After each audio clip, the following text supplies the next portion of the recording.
Hello there, I'm Raphee, and today I want to do a bit of a special video where we talk about Towers of Aghasba. They released their development roadmap just a couple of days ago, and I wanted to go through it with you guys. But first, let me tell you what the game is all about. So Towers of Aghasba, to my knowledge, is sort of a hunting, survival, town management type game where it's third person and you're bringing life back to the world. You begin with like a bit of a barren, desolate area, and you're planting plants, you're building it up, you're putting like town structures in, and eventually you'll also find these areas which are really, really bad. Like, they're called the Withered, I believe, and it turns into a little bit of a Dark Souls type game with like some cool combat as well. And it's also going to be multiplayer.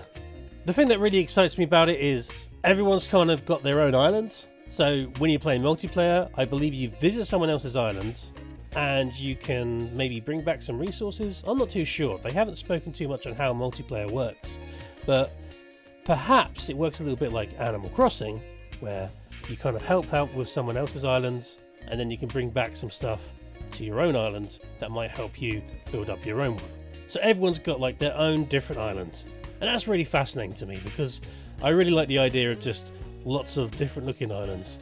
So let's get into the development roadmap. So for the rest of this year, it's basically fix everything that is broken and make the game play as best as it can. And it's a really good mentality to really focus on early on. You want to make sure that the developers are not just going to be splashing content in, they're making sure that everything is working as expected and improving with various quality of life updates.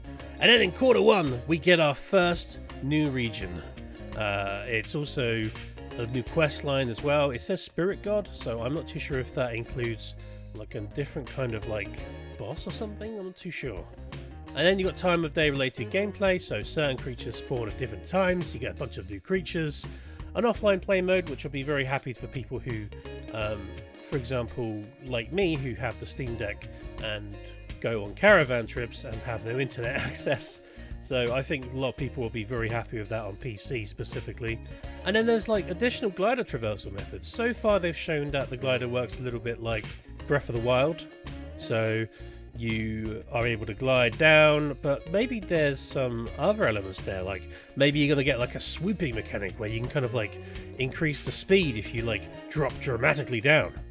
And then there's a photo mode, which will be brilliant to play with. I've never really played a lot with photo modes, but I really would love to kind of get my hands on one of them and maybe just spend like a few hours just tinkering away. And it comes with player emotes as well, which is great because, you know, in multiplayer it's fun to emote with your teammates. Then after that, in Q2 2025, you've got a mount management system, so you're going to get a bunch of new mounts. There is a offer where if you are joining the game in the first month, you get a brand new exclusive mount. That's being an early bird, so I'll show up some images of that on screen as well.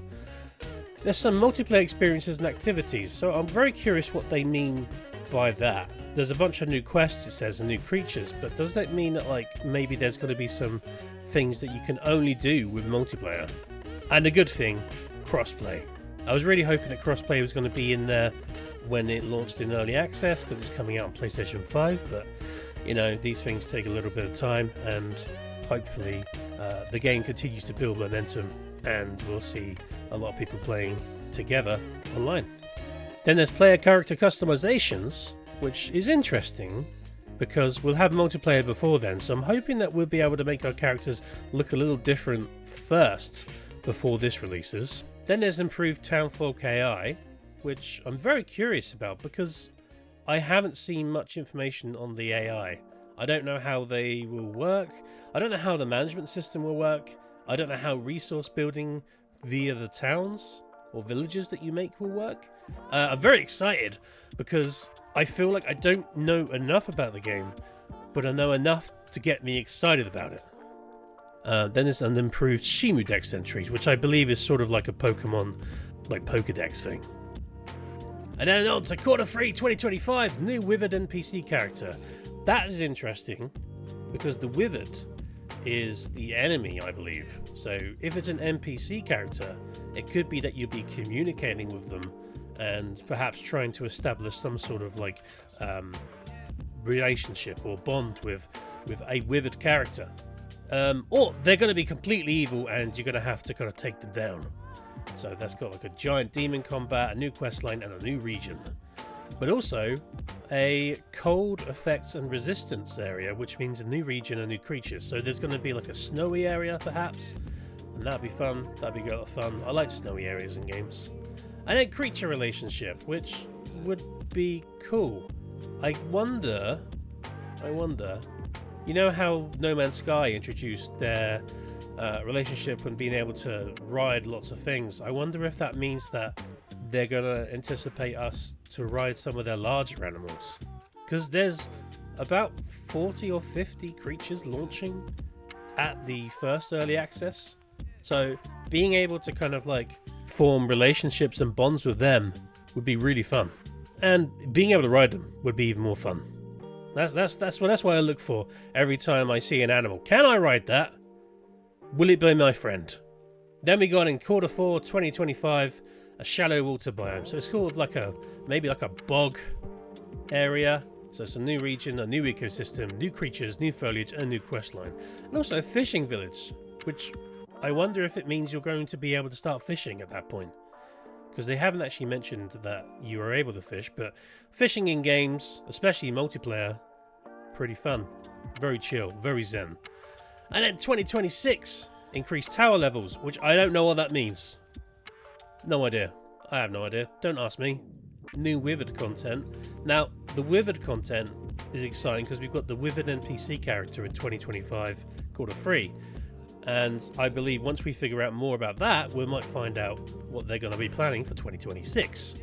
Then a new major quest line, and environmental hot effects and resistances, so a new region which is all lava, which I'm not really that impressed with. I really hate lava areas in games.